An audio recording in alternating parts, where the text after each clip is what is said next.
Halo guys, salam sejahtera bagi kita semua. Perkenalkan, nama saya Erti Margareta Brubangun dengan NIM 19210102. Di sini saya akan menjelaskan tentang wawasan Nusantara. Apa itu wawasan Nusantara? Wawasan Nusantara adalah cara pandang bangsa Indonesia terhadap rakyat, bangsa dan wilayah negara kesatuan Republik Indonesia atau NKRI yang meliputi darat, laut, dan udara, di atasnya sebagai satu kesatuan politik, ekonomi, sosial, budaya, dan pertahanan keamanan. Wawasan Nusantara berasal dari kata wawas atau bahasa Jawa yang berarti pandangan, tinjauan, atau penglihatan indrawi. Nah, tujuan wawasan Nusantara sebagai geopolitik Indonesia secara umum dapat dilihat dalam pembukaan Undang-Undang Dasar 1945. Dijelaskan bahwa tujuan kemerdekaan dan seluruh tumpah darah Indonesia dan untuk mewujudkan kesejahteraan umum, mencerdaskan kehidupan bangsa, dan ikut melaksanakan ketertiban dunia yang berdasarkan kemerdekaan, perdamaian abadi, dan keadilan sosial. Tujuan wawasan Nusantara sebagai geopolitik Indonesia dibagi menjadi dua macam, yaitu 1. Sebagai geopolitik Indonesia keluar. Tujuan wawasan Nusantara sebagai geopolitik Indonesia keluar adalah menjamin kepentingan nasional dalam era globalisasi yang semakin mendunia maupun kehidupan dalam negeri. Selain itu, turut serta melaksanakan ketertiban dunia berdasarkan kemerdekaan, perdamaian abadi, keadilan sosial, serta kerjasama dan sikap saling hormat menghormati. 2. Sebagai geopolitik Indonesia ke dalam. Tujuan wawasan Nusantara sebagai geopolitik Indonesia ke dalam adalah menjamin persatuan dan kesatuan di segenap aspek kehidupan nasional, baik aspek alamiah maupun aspek sosial. Fungsi wawasan Nusantara sebagai geopolitik Indonesia secara umum berperan sebagai pedoman, motivasi, dorongan dan rambu-rambu, dan memastikan semua kebijaksanaan, ketentuan tindakan, serta perbuatan untuk penyelenggaraan negara di pusat serta daerah maupun untuk semua rakyat Indonesia dalam kehidupan masyarakat, berbangsa, serta bernegara. Selain itu, wawasan Nusantara juga berfungsi untuk membentuk dan membina persatuan kesatuan bangsa dan negara Indonesia serta merupakan ajaran dasar nasional yang melandasi kebijaksanaan serta langkah pembangunan di Indonesia.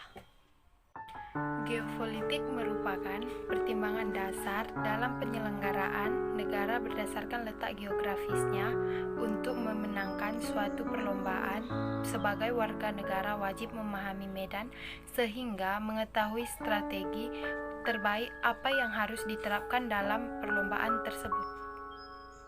Konsep geopolitik Indonesia berlandaskan pada pandangan kewilayahan dan kehidupan bangsa.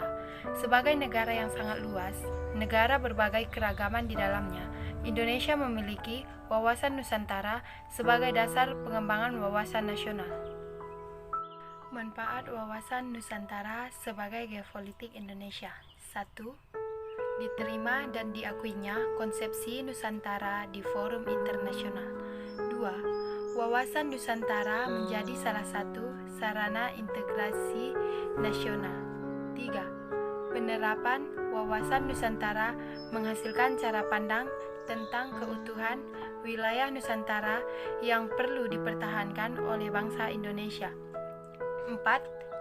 Pertambahan luas wilayah sebagai ruang hidup memberikan potensi sumber daya yang besar bagi peningkatan kesejahteraan rakyat. 5. Pertambahan luas wilayah teritorial Indonesia. Wawasan Nusantara juga memiliki dasar hukum yang diterima sebagai konsepsi politik kewarganegaraan yang tercantum dalam aturan sebagai berikut. 1. TAP MPR nomor 4 garing MPR 1973 pada tanggal 22 Maret 1973. 2.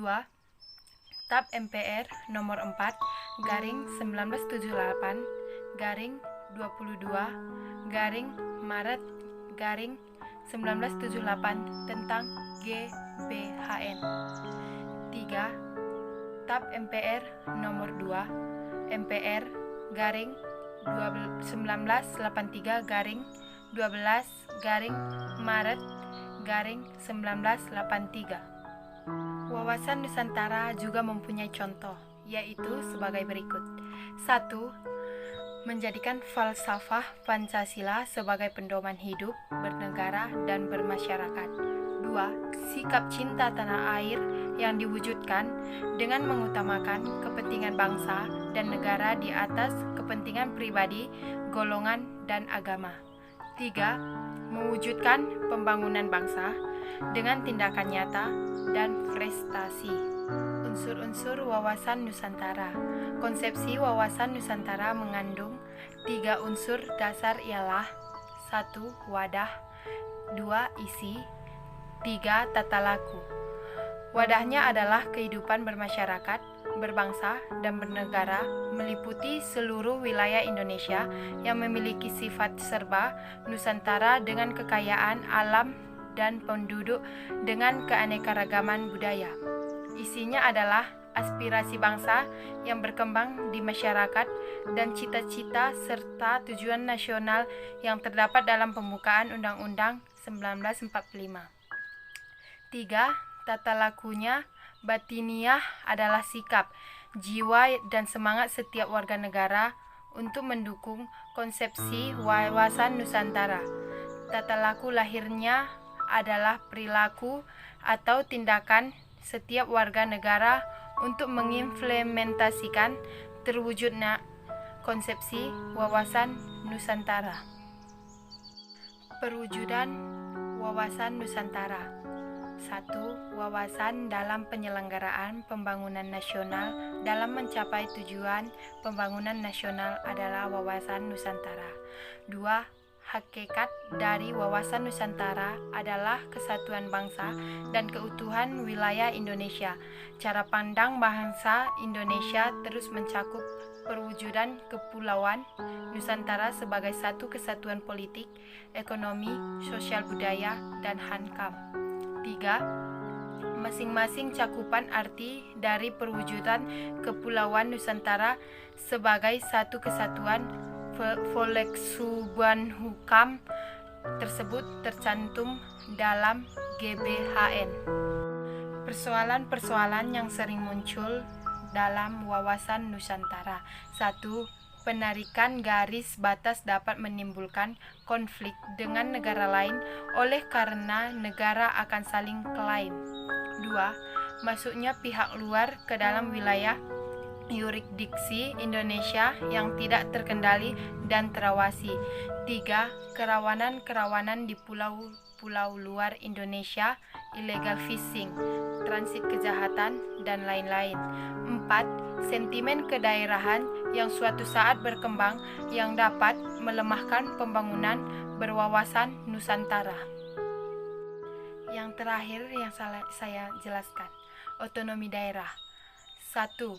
Cara mengelola wilayah negara Indonesia sebagai ruang hidup untuk menjamin keadilan adalah dengan penerapan otonomi daerah.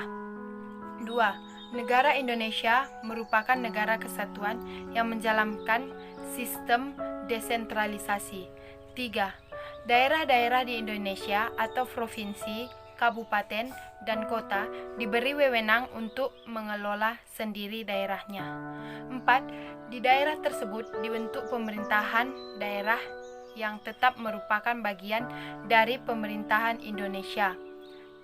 5. Otonomi daerah didasarkan pada Pasal 18 Undang-Undang Dasar 1945 dan Undang-Undang Nomor 32 Tahun 2004.